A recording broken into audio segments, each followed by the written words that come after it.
Mr. Walker never liked the new family next door. He didn't like their laughter, their music, or the color of their skin. For months, he made their lives miserable.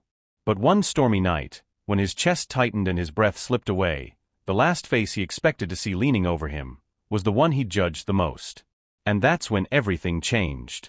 The neighborhood of Maple Crest Lane was quiet, perfectly trimmed lawns, American flags, morning joggers who waved at each other. Mr. Walker had lived there for over 20 years. A retired construction supervisor, he took pride in being old school.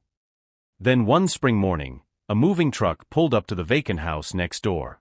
A black family of 4 stepped out, the Adeyemis. They had just moved from Atlanta. James, a mechanical engineer, calm and polite. Grace, his wife, a nurse who smiled easily. Their children, Tolu 10 years and Amira 7 years old, full of energy. They waved to Mr. Walker across the fence. He only gave a stiff nod. By the end of the week, the kids' laughter and the scent of grilled plantains filled the air. To most neighbors, it was nothing unusual. But to Mr. Walker, it felt like an invasion. He started with subtle things, complaining about noise, muttering under his breath when James mowed the lawn a little later than usual. When Grace parked too close to his driveway, he called the homeowners association. One afternoon, he saw Tolu playing basketball near his hedge and yelled, "Keep that ball away from my yard. I don't want trouble around here." Grace apologized kindly, but the kindness only made him angrier. He told the mailman, "They should have stayed where they came from. People like them don't belong here." Behind his closed curtains, he watched them barbecue, pray together, wave at passing cars. Some part of him envied their warmth, but he buried that feeling under bitterness. Summer came. The Adeyemis hosted a small weekend cookout for a few church friends. Music played softly, laughter drifted over the fence. That was the night Mr. Walker snapped. He stormed outside red-faced, shouting about respect and rules. When James tried to calm him, he sneered, "Don't pretend you belong here. People like you ruin neighborhoods."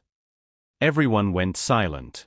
Grace took her kids inside, tears in her eyes. James quietly turned off the music and said, "We're not your enemies, sir. But hate will make you one." Mr. Walker slammed his door so hard the porch light flickered. From that night on, he refused to speak to them. Even when the Adeyemi kids waved each morning, he turned away. Autumn rolled in with cold rain and lonely evenings. Mr. Walker's world felt smaller every day, his grown kids barely called, and his health was slipping. He ignored the chest pains, the shortness of breath. Pride told him he was fine. That night, thunder rattled the windows. Power lines sparked. The whole street went dark. Mr. Walker shuffled toward the kitchen for his flashlight, but the pain hit him hard this time. A crushing weight in his chest. He gasped, gripping the counter, calling for help no one could hear. He stumbled out onto the porch, rain pouring down his face. His knees buckled, and he collapsed, alone in the storm. Across the fence, Tolu saw a flicker of light and a silhouette fall. He screamed for his parents. Within seconds, James and Grace were outside, rushing through the rain. Grace knelt beside the old man. Her nurse's instincts kicked in. "He's not breathing right. Call 911, she shouted. James ran for the phone while Grace began chest compressions, her hands steady despite the thunder. Rain soaked her scrubs, but she didn't stop. When the ambulance arrived, she climbed in beside Mr. Walker, still holding his hand. Mr. Walker woke in the hospital hours later, machines beeping softly. The first thing he saw was Grace dozing in a chair beside him. He blinked, confused. "You stayed," he whispered. She smiled gently. "Someone had to make sure you pulled through." He turned away, ashamed. Memories of every cruel word flashed in his mind. "Why?" he croaked. "After everything I said to you?" Grace's voice was calm. "Because hate doesn't heal people. Kindness does." Tears burned in his tired eyes. For the first time in years, he felt something break open inside him, a mix of regret and gratitude. When James arrived later that morning, Mr. Walker reached out a trembling hand. "Thank you. For saving me from myself." James nodded. "We all need saving sometimes." Mr. Walker spent weeks recovering. Every day, The Adeyemi kids brought flowers or cards they'd drawn by hand. Grace checked his medication, James repaired his porch light, and slowly, the walls between them crumbled.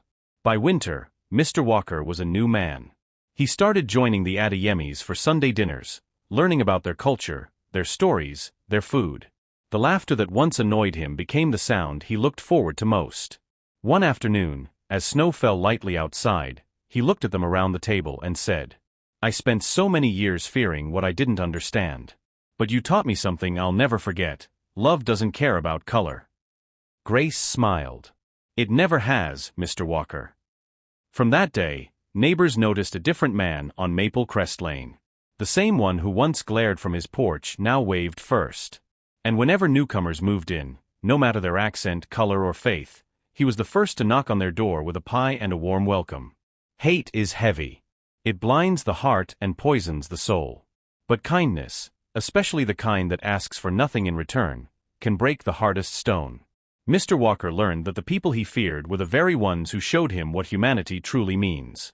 In the end, we're not defined by where we come from, but by how we love, how we forgive, and how we choose to see one another.